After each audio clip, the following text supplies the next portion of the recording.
November in Boston is a season when cold winds sweep through the streets and fallen leaves dance in the air. Martha Carter gazed out the hospital window and sighed deeply. Dressed in her white nurse's uniform, she picked up the chart for her next patient. Martha's face had a gentle smile, but there was also a hint of contemplation in her expression. "Thank you so much, Ms. Carter. You saved my son," said a mother who had completed discharge preparations, holding her young boy's hand as she spoke to Martha. Martha immediately brightened her expression and gently stroked the boy's head. "Jimmy, it looks like your fever has gone down. But make sure you take your medicine. Can you promise me that?" The boy nodded emphatically and smiled shyly at Martha. Moments like these were why she loved her job. During her 7 years at St. Mary's Community Hospital, Martha had earned the trust of her patients and the respect of her colleagues. After seeing the mother and child off, Martha checked her watch. 1 more hour until her shift ended.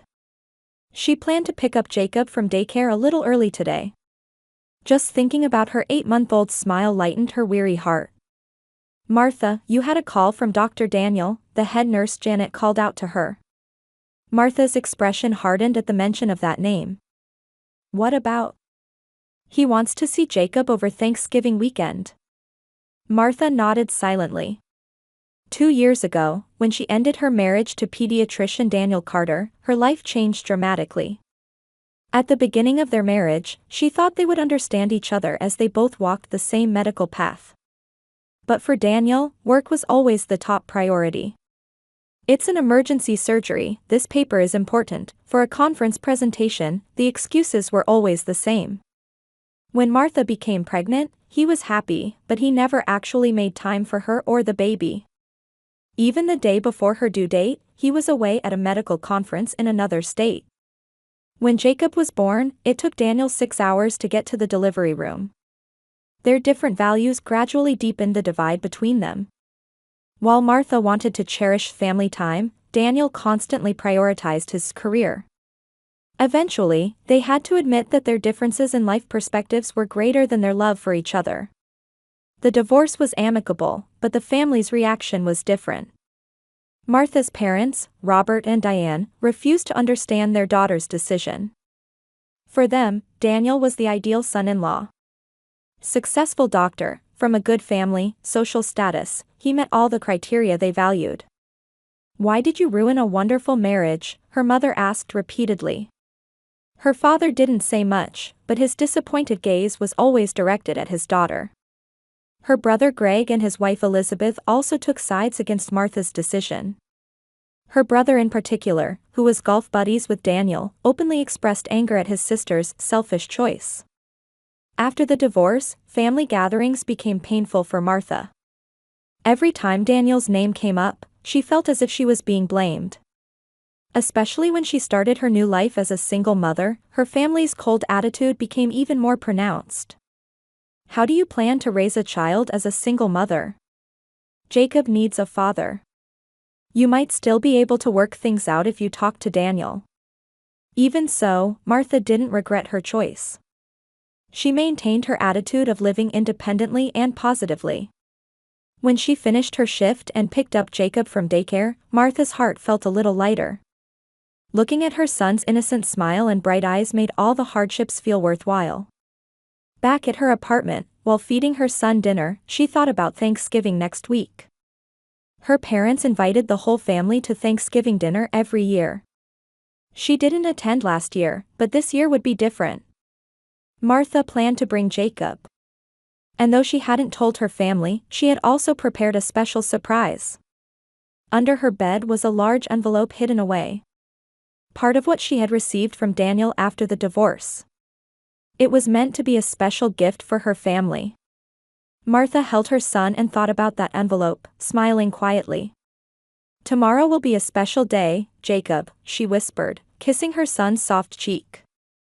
In her heart, she felt conflicted between wanting to repair her relationship with her family and wanting to maintain her dignity. Thanksgiving morning, warm light streamed into Martha's apartment. The scent of rosemary wafted through the room from the herb pot by the window. Martha had risen early for this special day. "You slept well, Jacob," she said, lifting her son from the bed. The feel of Jacob's soft hair against her fingers filled Martha's heart with warmth. His big blue eyes resembled his father Daniel's. "Today we're going to see Grandma and Grandpa," Martha spoke cheerfully, though Jacob probably couldn't understand. From the closet, she took out a new dress purchased last month. Made of deep red velvet fabric with an elegant collar design that beautifully showcased her neckline. Standing before the mirror, putting on the dress, Martha felt a mixture of anxiety and anticipation. Thanksgiving with family after 2 years. She had planned for weeks for this day. A large envelope on the dining table contained a special gift for her family. She had also prepared a homemade pumpkin pie. As her mother always said, homemade food is the key to opening hearts. Holding Jacob, she prepared to leave the apartment. The baby bag was packed with diapers, a change of clothes, milk, and her son's favorite stuffed animal. Finally, she picked up the envelope and checked its contents once more. This might change everything, she whispered to herself. Her parents' house was in a quiet suburban neighborhood outside Boston. The house where Martha grew up. The 2-story brick house was purchased with her father's retirement money. Her brother Greg's family would also be gathering there today. Parking in front of her parents' house, Martha took a deep breath. Jacob was asleep in his car seat in the back. She gently lifted him up and struggled to balance him while carrying the envelope and pumpkin pie in one hand as she walked along the garden path. Old trees swayed in the wind, and fallen leaves rustled beneath her feet. Vivid memories of her childhood playing in this garden came flooding back. Climbing trees with her father, baking cookies with her mother, playing tag with her brother on summer evenings. Each precious memory wrapped around her heart with warmth. As she approached the entrance, the sounds of laughter and the aroma of cooking wafted from the house. Martha's tension eased a little. The light shining from the windows gave a sense of comfort. But when she reached the doorstep, Martha's feet froze. A small handwritten sign was hanging on the door. Martha stared at it in disbelief. The sign read in awkward handwriting. "Family dinner, no single mothers allowed." At first, she thought it was a bad joke. Surely someone's prank. But the sound of her family's laughter from beyond the window denied that. The scene visible through the window, her father reading a newspaper by the fireplace, her mother bustling around the kitchen, her brother and sister-in-law sitting on the sofa with their children. It looked like a perfect family portrait. The only thing missing from that picture was Martha and Jacob. She felt her face grow hot. Humiliation, anger, and above all, a deep sadness washed over her. Jacob stirred in her arms, beginning to wake up.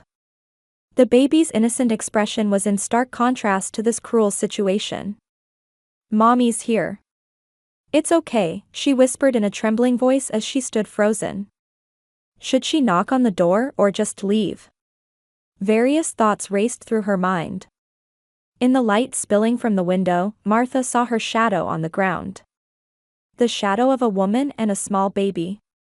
It looked lonely, yet somehow strong. In that moment, something was decided within her. Slowly taking out the envelope, she added a note. "I thought we could be a real family. This is my last gift." And quietly, she placed it on the doormat. The homemade pumpkin pie beside it. Holding Jacob gently, Martha turned on her heel. Without looking back, she walked down the garden path. Only the sound of leaves crunching beneath her feet broke the silence. Back at the car, after securing Jacob in his car seat, Martha finally let her tears flow. But they weren't tears of weakness. There was a light of firm resolve in her eyes. "We'll be fine, Jacob. We have each other."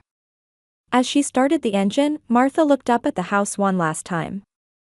The window lights reflected in her tears, shimmering. That shimmer seemed to reflect the inner strength she possessed. The car slowly pulled away, and Martha Carter and her son left the place of rejection. Her heart was wounded, but even more, it was filled with conviction. Tonight, she and her son would celebrate Thanksgiving on their own. And tomorrow, a new day would begin. Without knowing what the envelope she had left behind would bring. On the way home, the faces of her parents and brother appeared and disappeared in Martha's mind. Had she done something wrong? Should she have tried harder? But she had no regrets about the choices she had made in her life. Both her divorce from Daniel and her decision to raise her son alone were choices she believed were right from the bottom of her heart. The courage to walk your own path, that was what she wanted to teach her son. She felt it was her responsibility as a mother to show him how to live strongly while protecting him from such rejection. Back at her apartment, Martha took out a restaurant takeout Thanksgiving dinner from the refrigerator. She had prepared it just in case. She heated it up, lit candles on the small table, and began a special dinner for just her and her son. "Happy Thanksgiving, Jacob," she said, kissing her son's cheek. The morning after Thanksgiving, soft sunlight streamed into Martha's apartment. Outside the window, snow that had fallen overnight reflected the sunlight, brightening the entire room. Martha was brewing morning coffee in the kitchen, its aroma spreading throughout the room. Jacob's wakeful voice came through the baby monitor. Martha smiled and headed to the bedroom. As she approached her son's bed, Jacob raised both hands to greet her. His tiny hands and soft smile eased yesterday's pain. "Good morning, my little prince." Martha picked up her son and returned to the kitchen. While preparing breakfast, she found herself reflecting on yesterday, the words on that sign, the feeling of being excluded from the family circle, and the envelope she had left at the doorstep. "I wonder how that went," she murmured. What was in the envelope? Martha knew very well. During the divorce, Daniel had offered her more property division than expected. Though she initially refused, he insisted it was for Jacob, and she finally accepted the substantial amount. With part of those funds, Martha had prepared proof of loan repayment for her parents and tickets for a round-the-world trip for the entire family. It was a luxurious package that could be used any time within a year, specially arranged by a close friend at a travel agency. Martha well remembered that her parents had dreamed of traveling the world for years. And it would have been an educational journey for her brother's children as well. "It's not that I wanted them to accept it," she told herself while preparing Jacob's cereal. "I just wanted to show them that I love my family." In the morning stillness, her cell phone suddenly rang. The display showed "Mother." Martha's heart began to race. After yesterday, she couldn't expect anything good from this call. For a moment, she considered ignoring it, but she took a deep breath and answered. "Martha." Diane's voice lacked its usual calmness. In the background, she could hear something breaking and excited male voices, probably her father and brother. "What you left behind, is this real?" Her mother's voice was trembling. Martha sat down in a chair and answered quietly. "What do you mean?" "The contents of that envelope." Martha remained silent, waiting for her mother to continue. On the other end, she heard someone picking something up. The proof of loan repayment, the round-the-world trip tickets, all of this. Her mother's voice choked. "They're torn up." Someone tore everything into pieces and threw it away. Martha's throat went dry. She hadn't torn them up herself. It must have been someone in her family. Deep down, perhaps she had sensed this might happen. "Mom, do you know what was hanging on the door when I visited yesterday?" Martha's voice was quiet but firm. "What was it?" "A sign that said, 'Family dinner, no single mothers allowed.'" On the other end, she heard her mother's breath stop. The background noise also quieted somewhat. "There was no such thing. I saw it with my own eyes. Mom, I came with Jacob in my arms, but we weren't welcomed as family." After a moment of silence, her mother's voice returned, now weak and shocked. "I don't know about any sign, we were waiting for you all morning. When you didn't come, I was about to call you. But the sign was there. Someone put it up." Just then, another voice came through the phone. A low, angry voice. It was her brother Greg. "Martha, I put it up. But it was meant to be just a little joke." Anger welled up in Martha's heart. A joke? excluding his own sister and baby nephew from the family and calling it a joke. Greg, that was far from a joke. I know, his voice cut in. I just. He seemed at a loss for words. The phone returned to her mother. Martha, we didn't know anything. When you didn't come, everyone was worried. And this morning, when we opened the door. In the background, she could now hear her father's voice too. Why did she do this? What pushed her to this point? Martha closed her eyes. They must have opened her envelope by now and found its contents torn up. And they were beginning to realize the gravity of their actions. The contents of that envelope were prepared using part of the property settlement I received during my divorce, she explained slowly. Round-trip tickets for the world trip that Dad and Mom had dreamed of, and proof of your home loan repayment, for the entire family. On the other end, someone gasped sharply. But why are they torn up? Her mother's voice trembled. I didn't tear them. Yesterday, after seeing the sign, I just left the envelope in front of the door and went home. Silence followed. Martha gazed out the kitchen window. The snow scene was beautiful, a pure white world stretching out. Jacob was quietly eating cereal in his high chair, occasionally smiling at her. What does this mean? Her father's voice came closer to the phone. Someone tore them up? Martha sighed. I don't know. But it's okay, don't worry about it anymore. It was just meant to be a present. If it wasn't received, that's fine. Martha's calm voice surprised even herself. Yesterday's pain was still in her heart, but this morning somehow felt different. The fact that the envelope's contents had been torn up gave her a sort of liberation. No more expectations or attachments. Just accepting reality. Martha. Her mother's voice came back. We. She was struggling for words. Mom, it's okay. Jacob and I are doing fine. Don't worry about us. From the other end of the phone, her brother's voice could now be heard. Martha, I shouldn't have put up that sign. It was meant to be a stupid joke.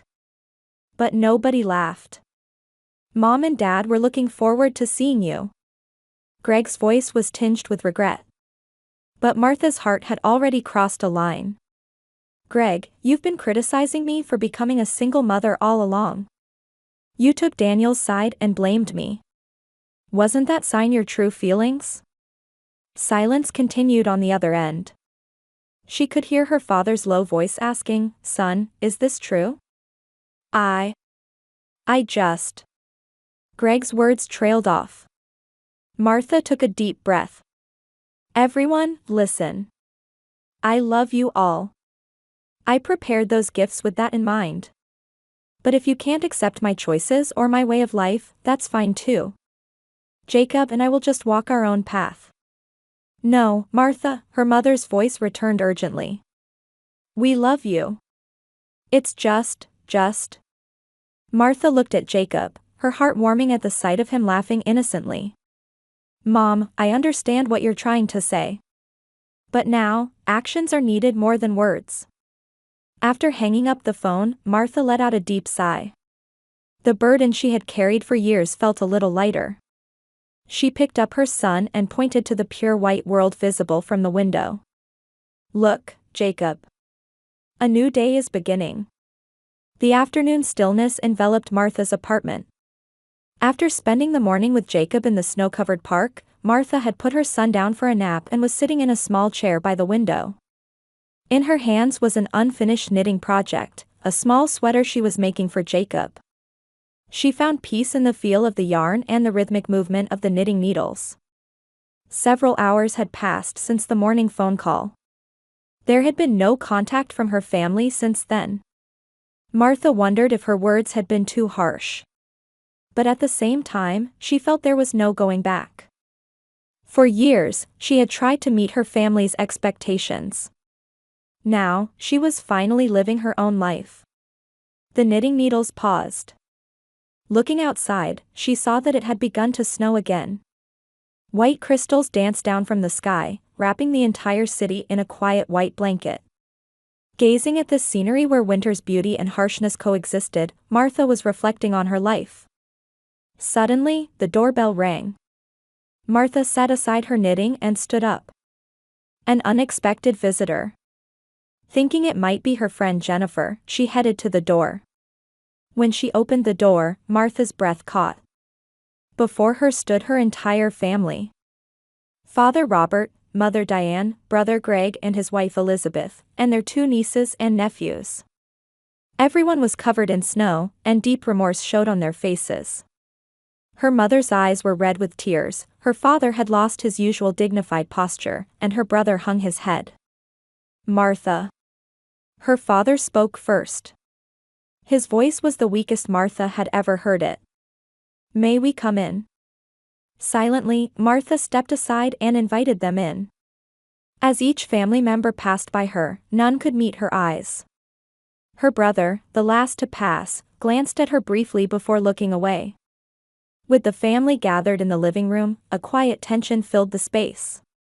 No one had the courage to speak first. Martha went to the kitchen to prepare tea. Her hands trembled slightly, not from anger but from tension at the unexpected situation. Let's talk over tea, she said quietly. Martha distributed cups to each person and finally sat down herself. Why couldn't you think of me as family? Martha's quiet question broke the room's silence. It wasn't an accusation, but a genuine question. Her father took a deep breath and slowly began. Martha, I was wrong. When Daniel left, I was disappointed. He was like the son I wanted. A successful doctor, a respected figure. And a person of more value than your daughter, Martha quietly interjected. Her father's face twisted with pain. No, that's not it. I'm just a man with old-fashioned ideas. I thought families should stay together. When you chose to leave him, I felt it as a personal defeat. Your defeat? When it's my life. Yes, that was the mistake, her father bowed his head. I was imposing my values on you. I should have respected your choices. Her mother spoke next. Her voice trembled with tears. Martha, I failed to protect you. When Greg put up that sign, I should have stopped him. But I said nothing. I couldn't get over the shock of losing Daniel, and I blamed you. That was shameful of me as a mother, as a human being. Martha listened to their words in silence. She had imagined this moment for a long time. But actually seeing her family apologize was complicated. Her emotions swung between anger and forgiveness. The sign was, my fault, her brother Greg said in a heavy tone. He couldn't look Martha in the eye. It was meant to be a stupid joke. But the truth is, it came from jealousy. Martha, you've always had talent.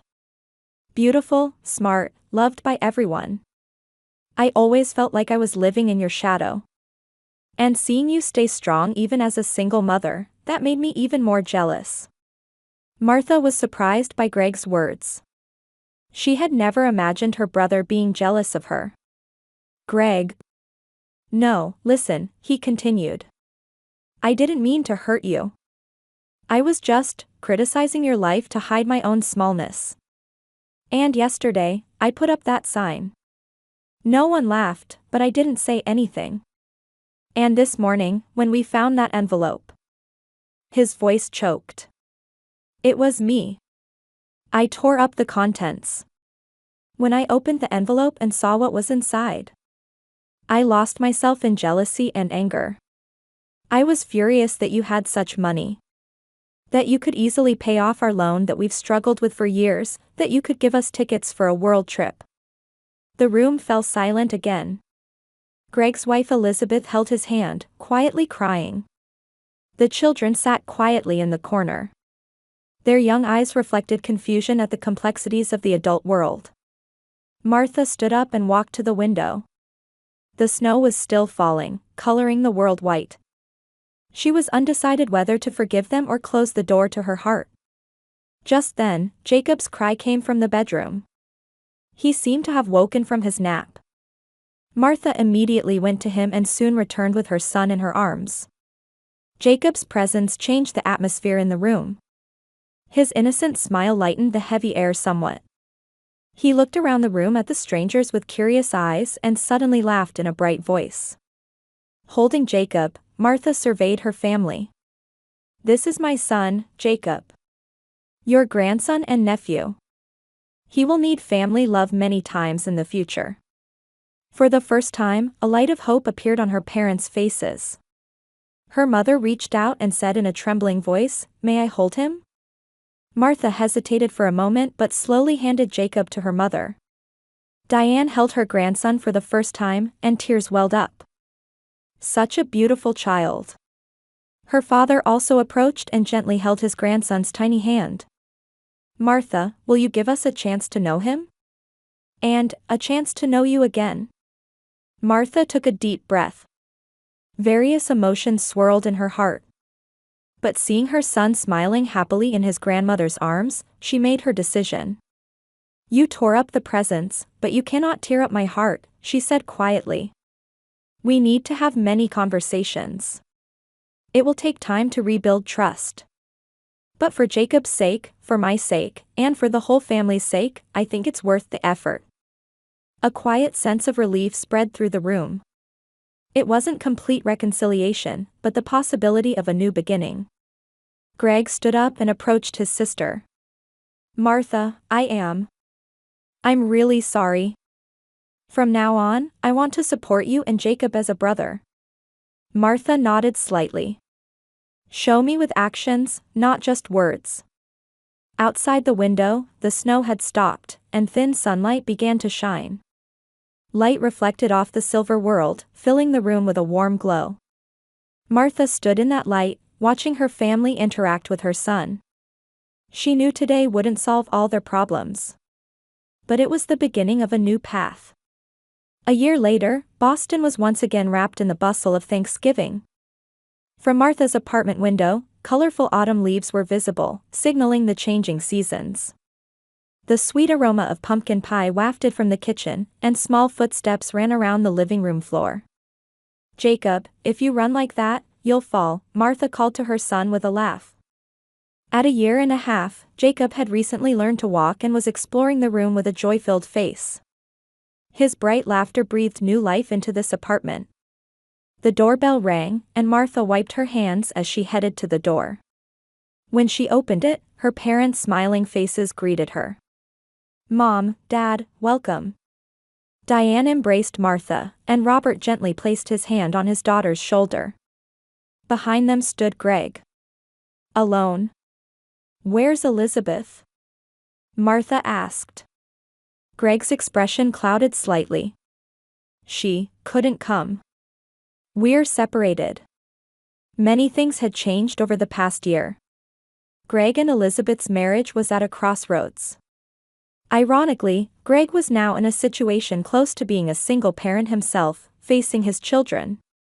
He was finally beginning to truly understand Martha's position. The children. Waiting at Mom and Dad's house. "They're helping with tonight's preparations," Greg smiled. Over the past year, Martha's relationship with her family had been gradually repaired. It started with short weekly visits and eventually developed into regular family gatherings. Her parents came to adore Jacob, and photos of their grandson now adorned their home. Greg, in particular, had changed greatly.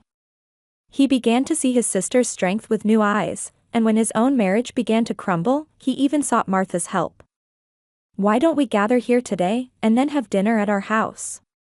Diane suggested. "Everyone's preparing for it." Martha smiled. Unlike previous Thanksgivings, this year the plan was for the whole family to gather at Martha's home first, then move to her parents' house. This was the beginning of a new family tradition. In the living room, Jacob was circling around his grandfather, laughing with delight. Robert was absorbed in playing with his grandson, pure joy on his face. Martha took out a small envelope from the kitchen table. "This is a present for everyone." Greg looked at it with a tense expression. The memory of last year must have come back to him. "Don't worry," Martha said. "This one won't be torn." Inside the envelope were a photo of a small lakeside cottage and a reservation confirmation. "I thought we could spend the Christmas holiday together. It's not a luxurious world tour, but it's perfect," Diane said with emotion. Martha looked out the window. Fallen leaves danced in the wind, announcing the arrival of a new season. She took a deep breath and etched this moment of being surrounded by her family's laughter into her heart. "What matters isn't where you go, but who you go with. Not money, but love," she said quietly. The family nodded silently to her words. They were finally beginning to understand the meaning of a real family.